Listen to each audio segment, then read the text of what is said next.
You good? We good? You good? I'm good. All right. Cool. This is weird. This is awkward. I don't know why.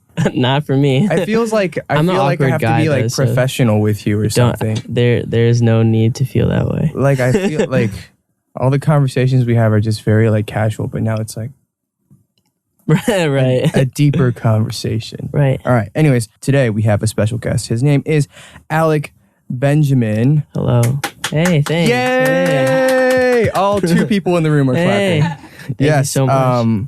Yes. Disregard the small applause sound. We're very excited to have you here. Thanks for joining us. I'm happy to be here. Thank you for having me. Absolutely. So, yeah, I feel like everybody in the world knows you right now. I don't feel that way. We're getting there. We're getting there very quickly. Well, that's cool. But hopefully there are a lot of people who've heard my songs. I'm not really so concerned that people know, like, I feel like I don't really care about like people knowing like me, but maybe my music, right. you know? So, right. I feel like most artists probably, that's like where they want to put their most value, right? Yeah. Yeah. Very, very relatable in that sense. But for people who may not know you, so your full name is Alec Benjamin. That's true. Well, right. I have a middle name. Are we missing a middle name? What's your middle name? Shane.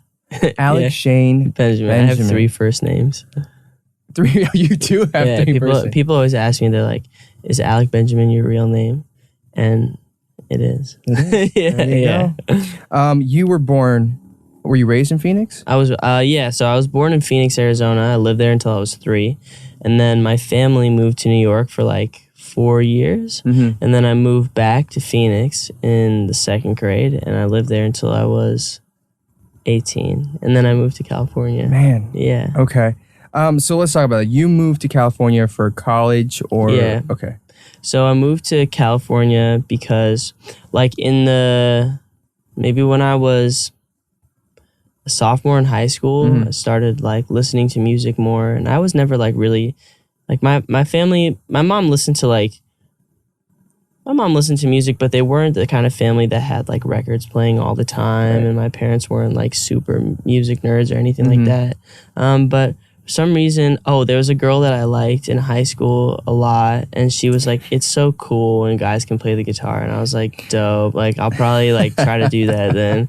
So she said that in middle school, and then I went to a different high school than her for like a year or 2. Uh-huh. I went to this like small high school, and then it got closed down, which is a bummer. But while I was away, I was like, I'm going to come back, and then I'm going to like know how to play guitar.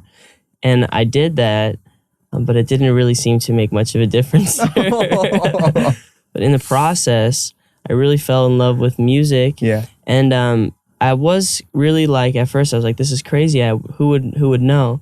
But then as I grow up, like it kind of makes sense to me looking back, because when I was in the 2nd grade, I found Eminem, and I would sit. I bought all of his CDs. I'm shocked that my parents let me have them, but those are pretty aggressive lyrics for a 2nd grader. I don't think they really understood like what they were letting me. They were letting me listen to, but I would listen to the songs over and over and over and mm-hmm. over and over again until I learned all of the words, because I was so like, the words were so important to me, and I was just like, when I listened to Eminem, I was like, how does somebody piece words together like that mm-hmm.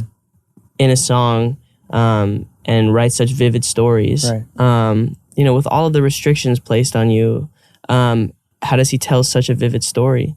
And I was like, that's so impressive. And so then when I got into guitar and I started listening to other songwriters, I guess it made sense that I would want to do music. I don't remember what your initial question was, but yeah. You know what? That was a great story, though. I appreciate it. I have 2 follow-ups. Where were you raised? Let me tell you everything about me. We're done. Well, I have like 2 follow-ups to that, actually. First of all, with that girl, did you ever, like, nothing ever came of it? Are you guys still in touch? We are still friends. Okay. And then I told her, I was like, yo, do you know, like, that's why I told her like maybe like 8 months ago or something. I think she was like really like confused by it.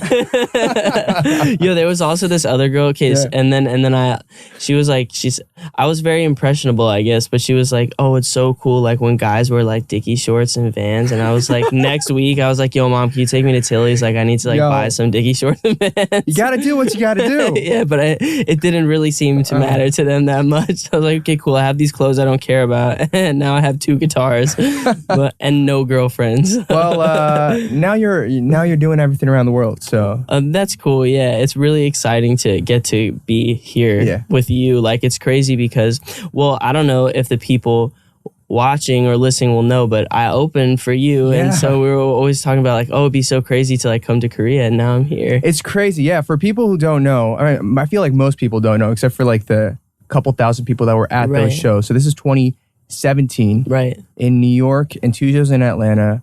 Alec opened for my first shows in the States. It was the craziest thing ever. It was so cool to like get to see someone like, as professional as you and like your show, and just like see how, no, but seriously, like that was like that was a really big opportunity for me. And so like to get to see that and to learn was really awesome. And I'm grateful. So that's just crazy because I feel like I was making it up as I was doing it. So for you to be like, oh, it was so professional. I was like, I don't know what I'm doing I think maybe everybody feels that way. We fake it.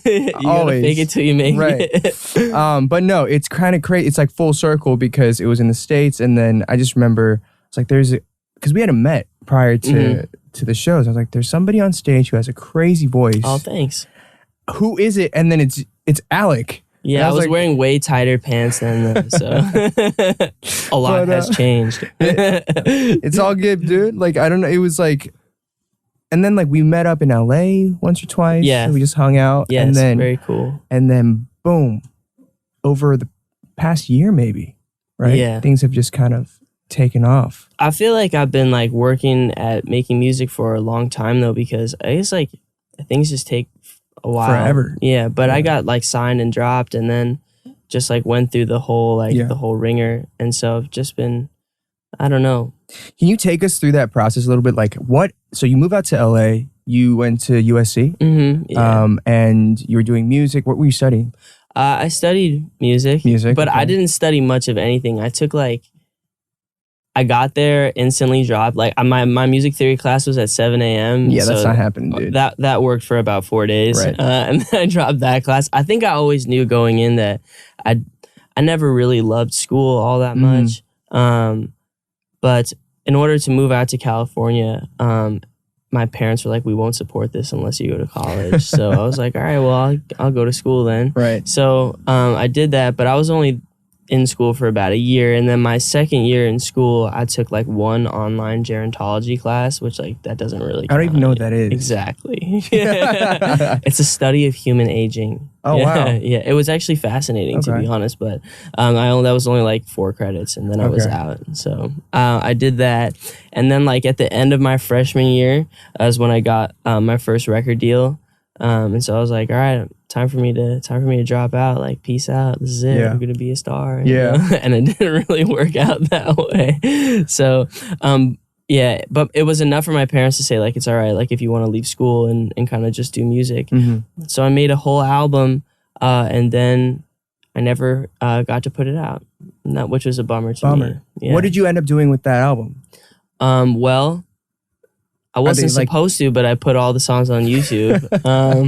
I feel like, I was just like, I worked so hard on it and I was so proud of it. And I was like, I really want this music to get out there. So I just started putting it up anyways. I kind of just like went a little bit rogue and was just like, you know what, I'm putting these songs out. And then at that point, I just kind of did everything I could to get a fan base. So I would go out in front of other people's shows and sing online until finally you finally let me on stage. Seriously, because was it really the first? That was the first time I had gotten on stage, like really to open for somebody after like maybe 8 or or 9 months of like singing online. So the first 2 things that I did was I opened for John Bellion and then I opened for you. That's crazy. Mm-hmm. I mean, John Bellion, of course, is an amazing friend of yours as well. Yeah, great artist. He's songwriter. super cool, and I got to write a song with him for one of his albums, and that was like a really cool experience for me. But there was a period after I got dropped where like I was literally just following people's tours around and handing out business cards, and just like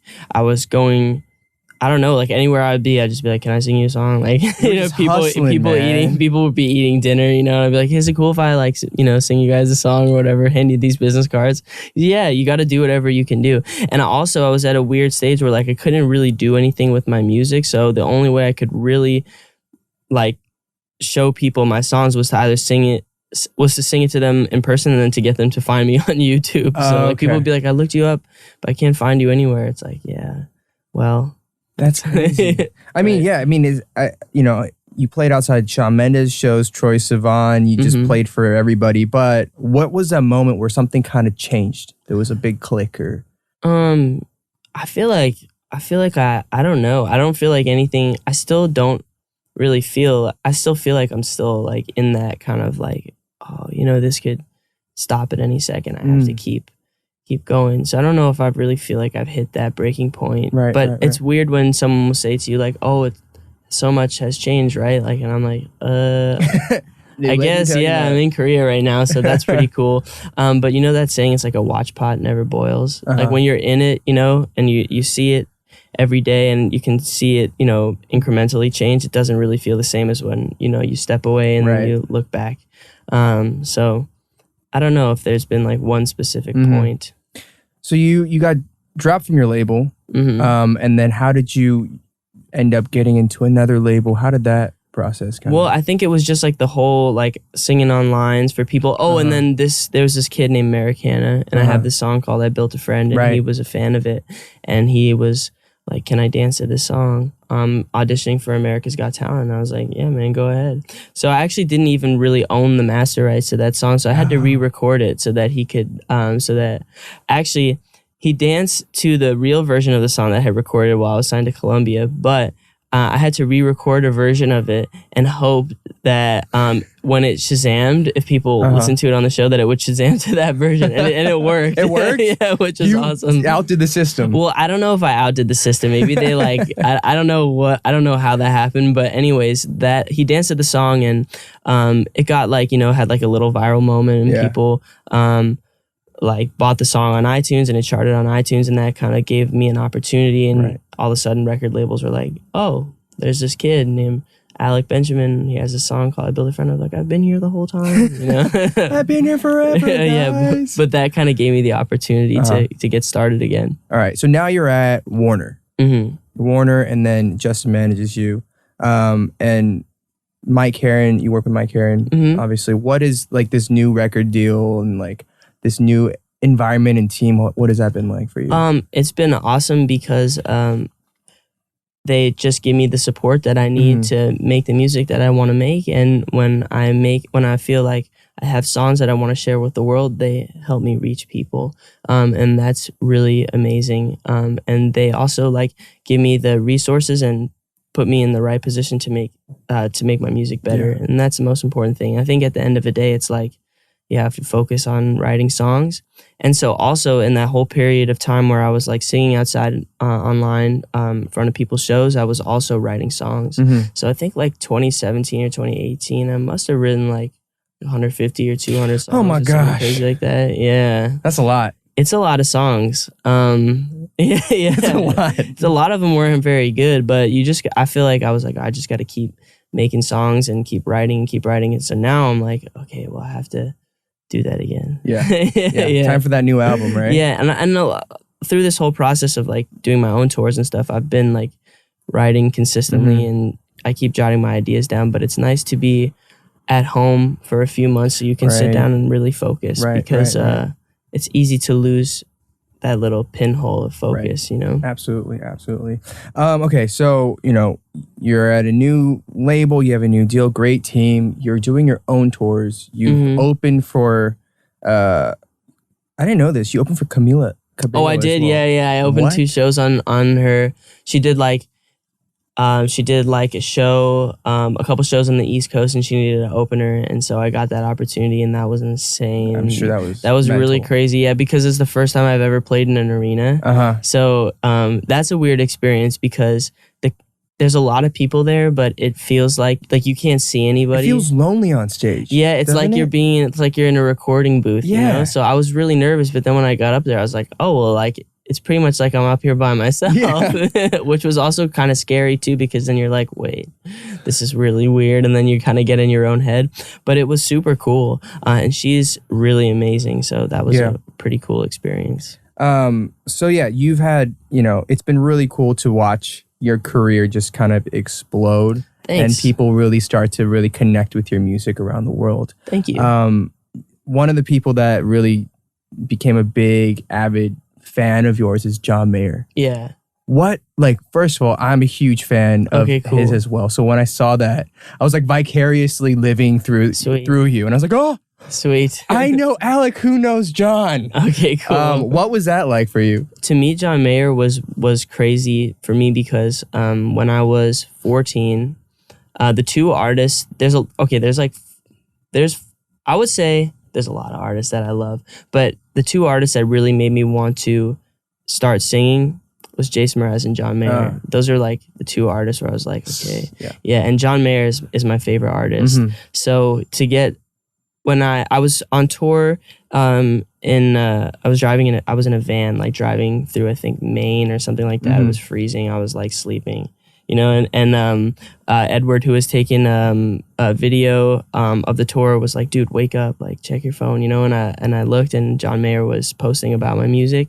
And it was really like, I actually cried. Oh, you did? I did, yeah. I did, because I was like, for so long, I was thinking, oh man, maybe I made a big mistake doing music.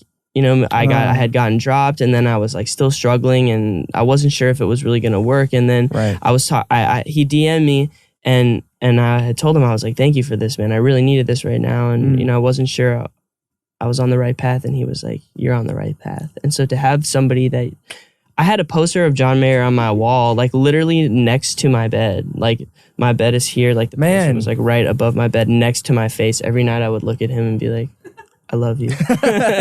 So when he told me like, you're on the right path, I was like, okay, this wasn't a mistake. Yeah. I'm sure that meant the world to you at that moment. Yeah. And that's crazy. He's just like, he's just amazing. It's hard for me to describe how much it means to me. Yeah. What? So you guys met up. You guys did like his like went on his Instagram show, which was really cool because I went to his house, which was crazy. I was like, oh, as I was walking up, I was like, yo, I'm about to like walk into John Mayer's house. Like 14-year-old me is like, no, 24-year-old me at the time. I was like, this is it. Like, this is the craziest thing ever. But if you would have told me that was going to happen when I was 14, I wouldn't have believed it. Insanity. Okay. So, I mean, we've talked about, how quickly you've risen and like you're killing it. Let's talk a little bit about your music. Okay. One thing that as I was watching your show last night as well, and now it like comes full circle. Thank you for coming, by the way. I know, that was very cool. I definitely was so excited to go, and you killed it. Thanks. The fans loved it. That was like one of the coolest crowds I've played for. So what really kind of struck you about the crowd here in Korea? That they knew the words to my songs, and English is not like the first language, especially because I have a lot of words in my music. You do. Yeah. You have a lot of words. I have a lot of words, so it's like to see that, and also just like to be on the other side of the globe, and to have people come to a show is like crazy. Really cool. I think that was kind of. My question is, I don't feel like there are a lot of singers these days who write or sing in the way that you do. Well, in the sense of it's a lot of storytelling. Mm-hmm. It is a lot of words, but you're painting a very vivid picture of whatever it is. Like the song, I don't know if we're allowed to talk about like the prison one last night. Oh yeah, you can talk about it. I don't care. I'm very open with this stuff. So Alec just, he very unexpectedly, you weren't planned for it. Did you like the song? I loved it. Okay, cool. And I love the story behind it. Oh, thanks. But it was it's prison, right? Do you have a title for it? So the song's called Mind is a Prison. It's like my mind is a prison. Yeah. I don't know, I feel like it's more artistic if you cut out the mind and just say mind is a prison. It's like, wow, like what does that mean? But yeah, it's just about like that's how I feel. I think a lot. Like, I think all the time, always thinking about stuff. My mom always says to me, she's like, why are you thinking about that? Like, you're not going to solve all your problems in one day. I'm like, but I might. Maybe. I might. So sometimes I get trapped inside my own head, and that's what that song is about. I think a lot of people feel that way. But sometimes I feel like I've always had this feeling like I am living behind my eyes, you know? And so that's what I wanted to outline in the song. Yeah. So that's why I wrote the song the way I did. It was such a cool song. And now I understand where that comes from. It's from that Eminem influence. I feel like, and I just didn't understand. Like, I just didn't know, because there are not a lot of people doing it. Well, yeah, I mean, when I first heard the song "Stan," and I heard how it's just so smart, like the way that he did what he did when he was able to kind of, I don't know, there's so many different layers to his songs. You can just listen to it because it's a great melody and the flow is really like, you know, there's a great rhythm. But then the words and the story and the rhyme scheme are so complex. And then not only that, the meaning is like so profound.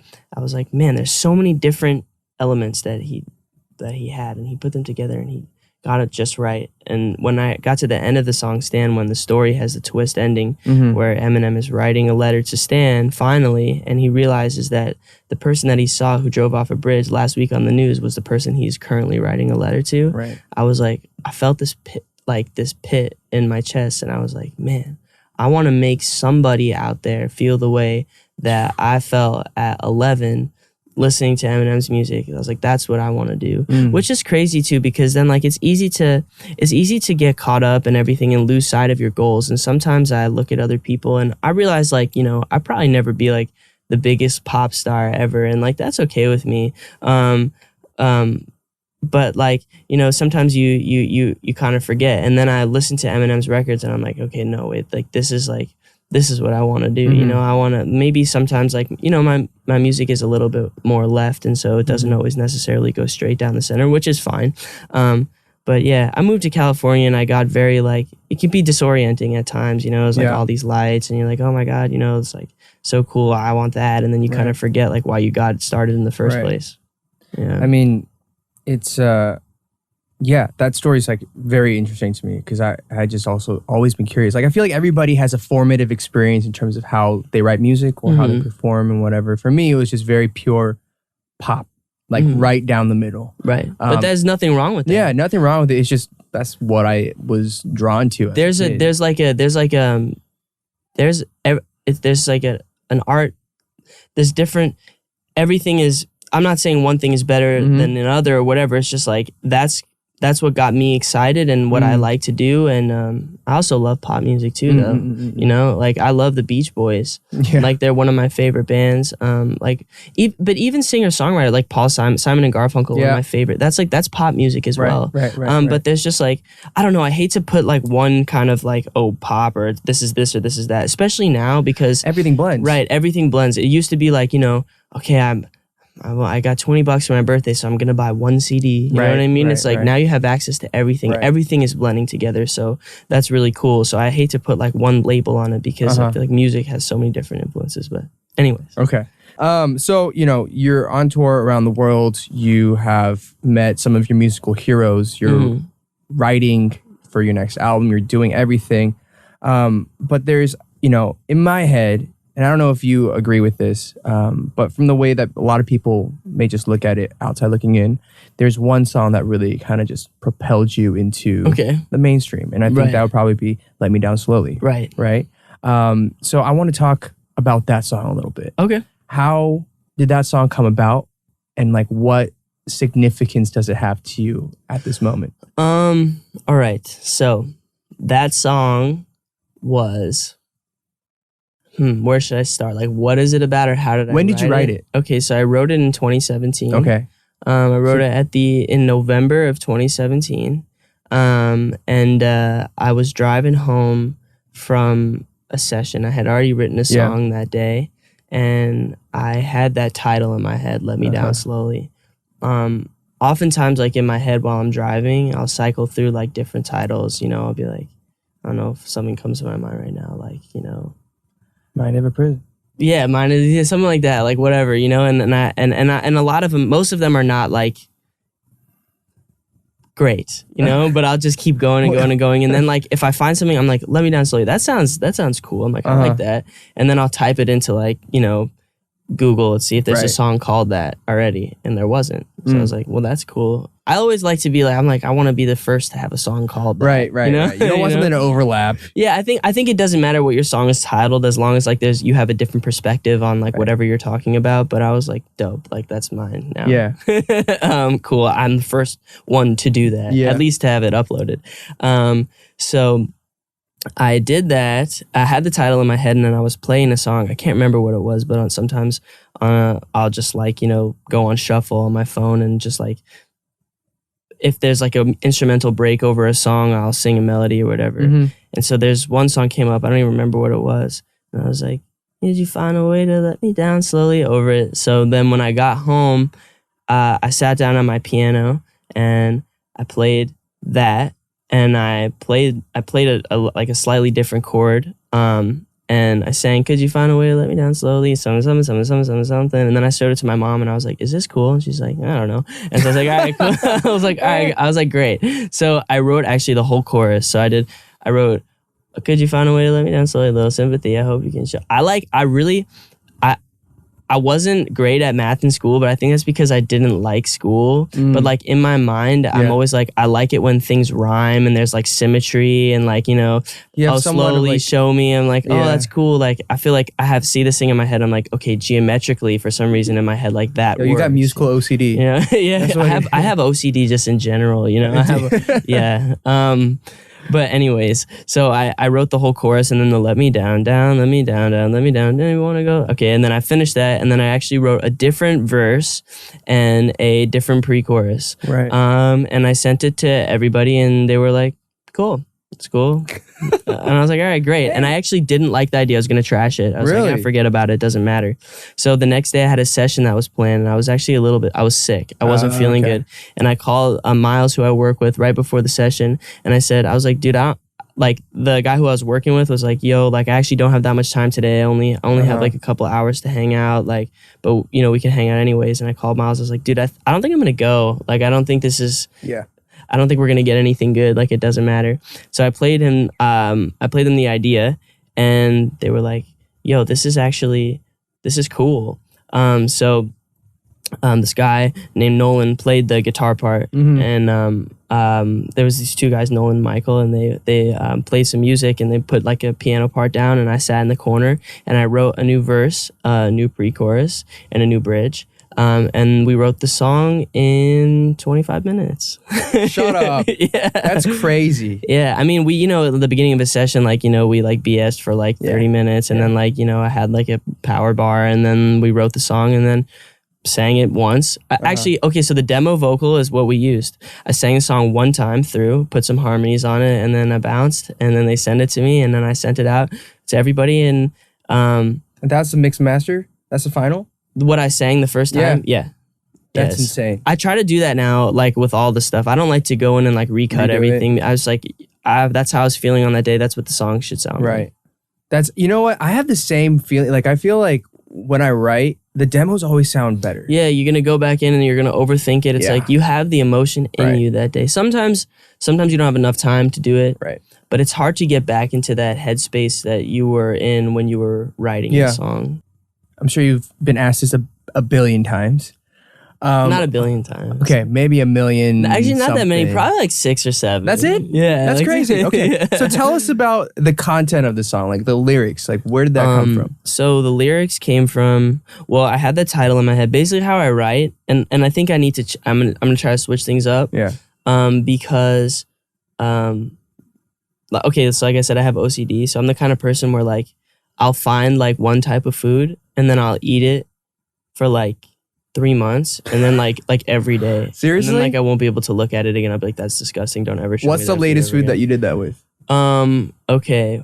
There's a place, there's a lot of different things I've done that with, but there's a place next to my house. I don't want to give Don't say the name. Away. Just like what dish is it? Or like I was just getting wraps at this one place that was next to my house, and I had the wrap like literally every single day, like breakfast, lunch, and dinner. And then one day I took a bite of it, and I was like, I don't think I can eat this ever again. That was the last time. So that's kind of what I do with songwriting. So I've had this process recently where I like find a title and then I like the words and they sound poetic, and then I'm like, but how does this relate to me? Right. And so I've written like hundreds of songs like that. So I'm going to start doing it differently.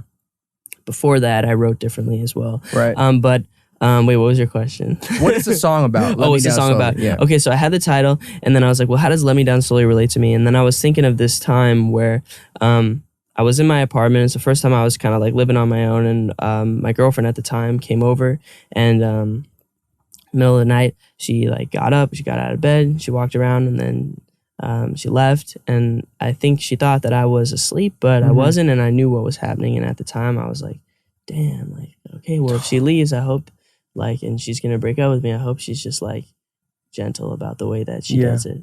And so that's what I wrote the song about. And it was weird because it was like it was maybe like 3 years after our relationship that I wrote the song. But it's the only relationship I've ever really been in, so it's kind of the only one I can reference when I'm writing about a breakup. Okay, cool. And I had never written a song about somebody like that ever before. It was our first time.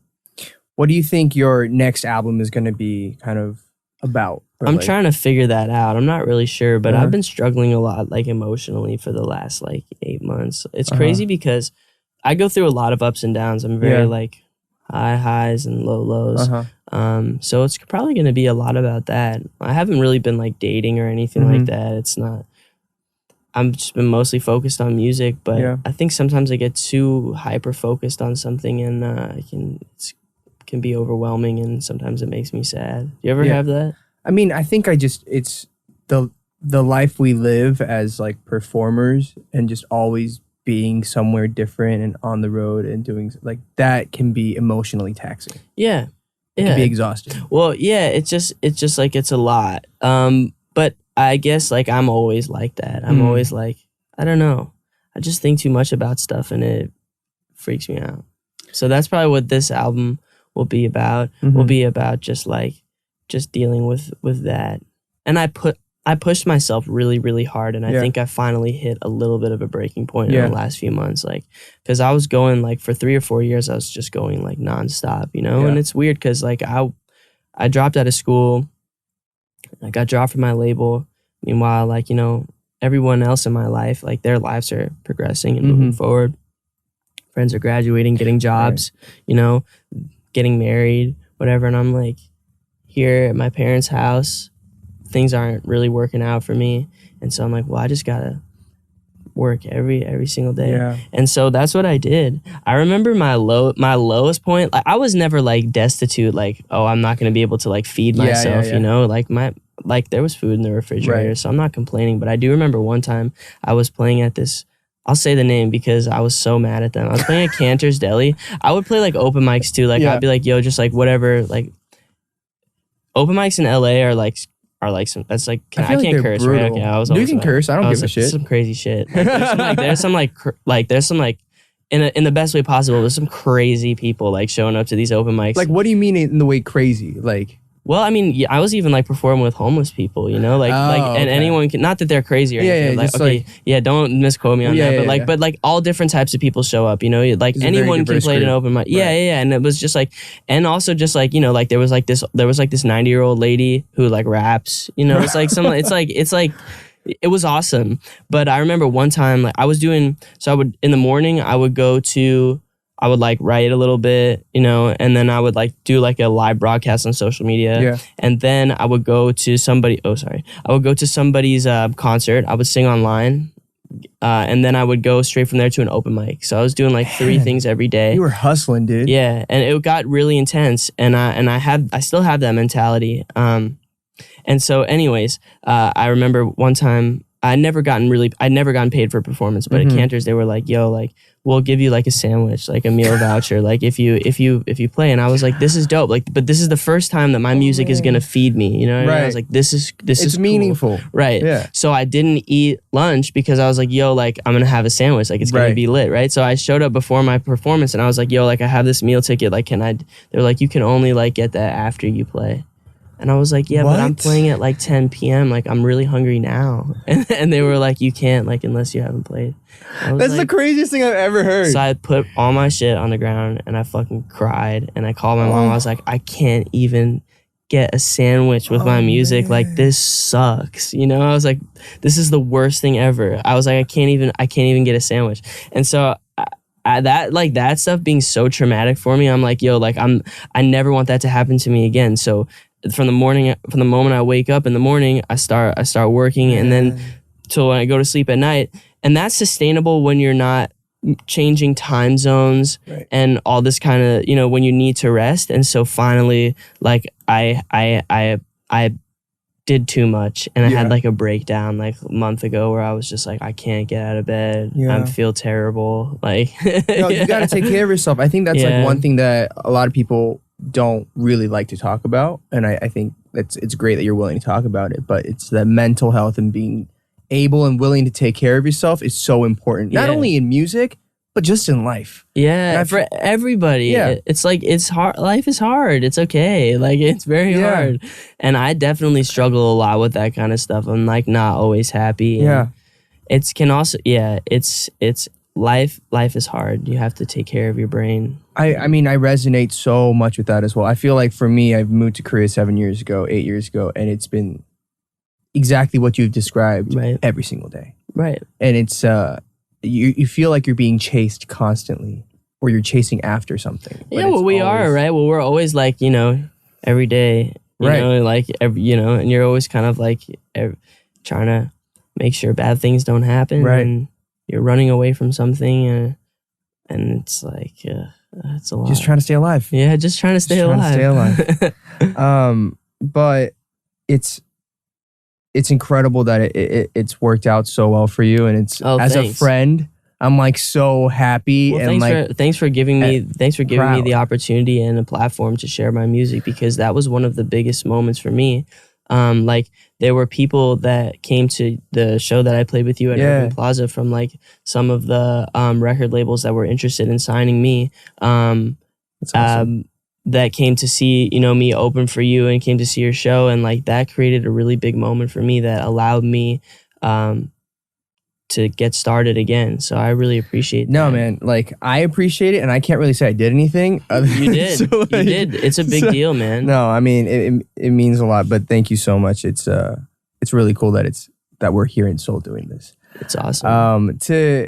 I guess, like, to kind of come out of the deep end a little bit, let's talk about your show yesterday. So Jimin from BTS shows up as well, and we were talking about, and he's like a legit fan. Yeah, it was pretty cool. Like, so I don't know. Did you see us when you were on stage? I get like eye contact sometimes, like during a show, makes me uncomfortable. So I'm like, I had a feeling that you guys were watching from up there, but I didn't want to look. Okay. so I didn't see. I was just like performing, and then I would come like, so I would go to like, I would like be looking at the side stage, but I kind of look down. I was like, even sometimes with fans like in the crowd, I'll look at them and then I'll be like, uh-oh. They have like a weird moment where they're like, is he looking at me? I'm not sure. This is weird. So I felt like you might be there, but I didn't look. We were right there. We were like on top of you pretty much. Sick. Watching it. And I didn't know he was such a fan. Like, but you mentioned that he put you on his playlist. Yeah, one day I was in San Diego with my friend, and I woke up and my Twitter like exploded, and it's because he updated his playlist on Spotify, and there's 12 songs and like 6 or 7 of them are my songs. That's crazy. Yeah, it was crazy, right? It was totally nuts. I was like, it's so crazy to have, you know, because we come from different places and geographically we're so far apart. So just to know that my music reached him is pretty crazy. You know, especially because I remember like watching the Billboard Awards when BTS was like first exploding and being like, oh, so these guys like pretty much run the internet, right? Like, they own the internet. Like, and it's nuts. Like, their music and what they do is amazing. So I'm a fan as well. So for that to come full circle is really crazy. It was funny because he just kept sitting there and he was like, his voice is insane. His voice is insane. I was like, yeah, I know. Oh, thanks. And then for like an hour, just like his voice is insane. That's like pretty much all we kept saying to each other. That's crazy. Thanks, man. And then like afterwards, I like as you guys were talking, it was just funny to watch the interaction from like the third party. It was just like both of you fully mutually respect each other. There's clearly a language barrier. A little bit going on. A little bit. I have to learn to speak some Korean then, you know? You just might have to move here for a little bit. And maybe. Yo, Seoul is really dope. It's really, really dope. You've been here for what, like 36 hours? 48 hours and it's awesome. Like, also, like, Korean barbecue is like my favorite food. So in LA, me and my friend Larson go to Korean barbecue at least like once a week. So like to be here and to have Korean barbecue in Korea is like crazy. I mean, we had dinner last night and I just remember like we're having Korean barbecue in Korea. That's so cool. Like, that is pretty cool. Any like, what do you want to achieve or do next? Like, do you have a big goal or anything like that? Well, yeah, I have to be honest with you. I think like having Let Me Down Slowly was really cool. It's weird because the first song that I put up on the internet that really kind of did well was a song called The Water Fountain. Mm-hmm. And it was weird because I feel like that song had a moment and it never really reached its full potential because when it kind of like exploded on Musical.ly when Musical.ly first got started before it was TikTok. And there were like 2 or 3 million user-generated videos to that song, but nobody could find the song because it was only a snippet of it on YouTube. And so the song got really big, and then there were a whole host of songs that exploded on Musical.ly, and then they went all the way. Right. But that's because people could find them and download them. And so like people loved this beginning piece of a song and they couldn't find it. And so after I did that song, and then I kind of had to give up on that album because I knew that I wasn't going to get it back. And ultimately I actually did, which is cool. But I was like, I'm never going to write a song better than Water Fountain. Like that's never going to happen. Like, and in my head in every session, I'd be like, yeah, but it's not as good as that song. Which is funny because when I wrote The Water Fountain, I didn't even like it, you know? It just grew on you?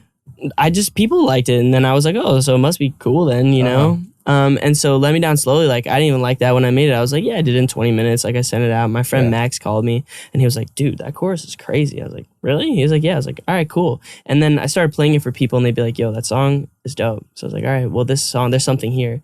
And so now I'm in that mode where I'm like, well, I'm probably never going to write a song better than Let Me Down Slowly. You will. So in the back of my head every day, I'm like, oh, I'm having so much fun today. Yeah, but you didn't write a song better than Let Me Down Slowly. So like that's who I am. I can look at I have a really great ability to look at the downside of everything. So if something good happens and it's something that I've been working for and I'll be like, I really want this.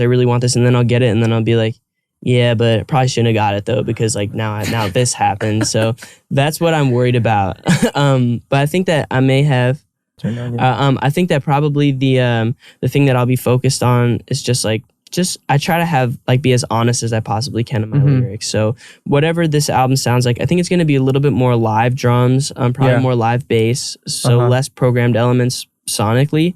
But I think that it's just going to focus on where I'm at emotionally right now. And that's the space that I'm in, freaking myself out, thinking that I'm never ever going to make it. I'm right there with you, bro. Okay, cool. I'm right there with you. So you know when you go into the room and you're like, feel. There's that pressure that you put on yourself of like wanting every song that you write every day to be better than the last one. To outdo yourself constantly. You want every day, and it's just not like this is not how it works. It doesn't work like that. And you never know when the right song is going to come out. I may not have one on this album. Maybe I will in my 5th album. Like, you never know. And so it's just like, I think that no matter what, as long as I tell the stories that I want to tell, like I'll be content with whatever happens. You're doing great. Thanks. Bro. And I'm so happy for you, dude. Oh, I appreciate it. Thank you. I think we got to start wrapping things up slowly, but we have some first and last questions. Okay. All right. So your first and last, I think this is probably easy. Instrument played. Your first? My first instrument I ever played was guitar, and the last one I just played was guitar. Right, there you go. Yeah. First and last physical album bought.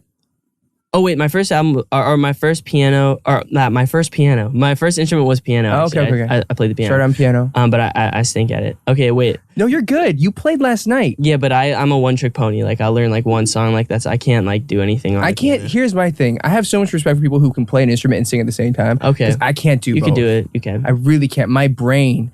I think I have aneurysm. Just no, explode. You don't. If you want to do it, you could do it. Trust me. Maybe I don't want to do it. All right. Well, that's the thing. It's like sometimes like you're like there's a lot of things that I think are really cool. I'm like, oh, that's like surfing. Like I watch surfing. I'm like, that's dope. But like, I don't have like. You gotta really be like that's what I want. But like you don't need to because you can dance and like dude, I cannot. No, dance. you can. I can fidget. No, but you got the swag on stage. Like I have to be holding like an instrument. I cannot not have one. We're gonna have to do something where it's you and Jimin teaches you how to dance. All right. And I'll be the back dancer. You both teach me how to dance. All right. First and last physical album bought. The first physical album that I had was probably it was the Beach Boys, Surfing USA. And the last one I bought was probably Black and Blue by the Backstreet Boys. Oh no, the Eminem show or the 8 Mile soundtrack. But I did also buy Black and Blue. And then after that, like it was the rise of like the MP3, digital, that kind of thing. Yo, Black and Blue was a great album too. Yeah, people. Actually, the last physical album I bought was "Love Is a 4-Letter Word" by Jason Mraz. Oh, that's a good one. That's a great one. It's a great one. Great one. First and last concert attended. The first concert I went to was a Billy Joel concert, but I slept through that. So then the first one I really went to was NSYNC, and then the last dang, yeah, it was crazy. What was that like? It was dope. Like it was NSYNC at Nassau Coliseum in New York on their like No Strings Attached tour. Woo. Yeah, my dad does acupuncture, and me and my sister were always afraid of it. So he was like, "If you let me do this acupuncture needle, I'll take you to the NSYNC concert." I was like, "Right here, dude." Into the neck. Stab me. And then the last concert I went to as a fan was, Coldplay.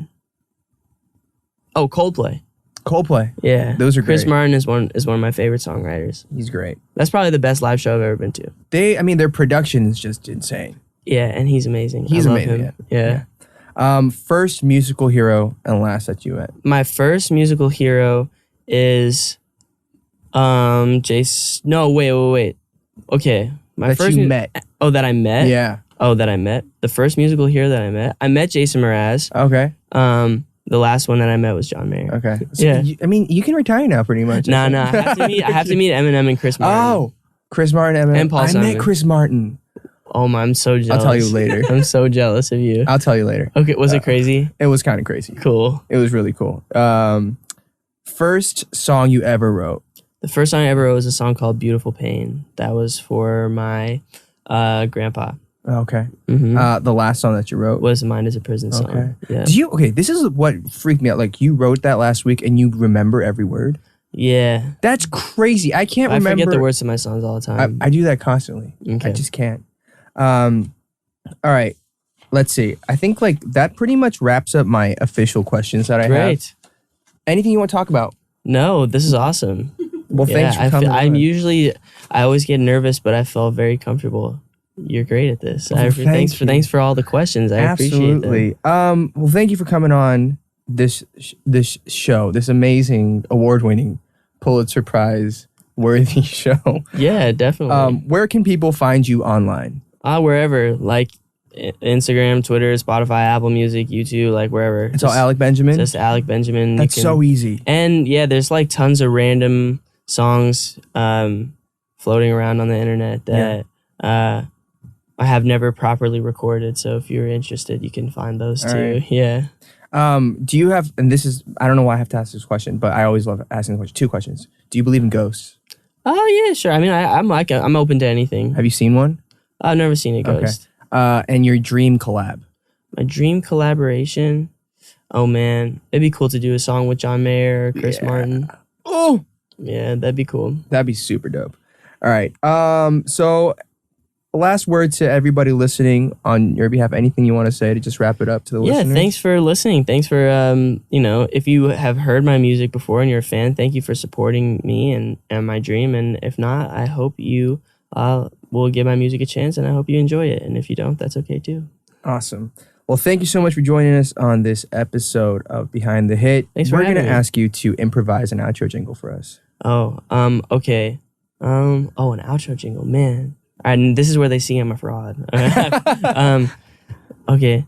This is Behind the Hit with us. Yeah. Thanks, brother. Hey guys, did you guys like that video? Then make sure you guys subscribe to Dive Studios YouTube channel and put your notifications on, because we got a lot more great content coming your way. Look at this video. See? Wow. And this is great too. Enjoy.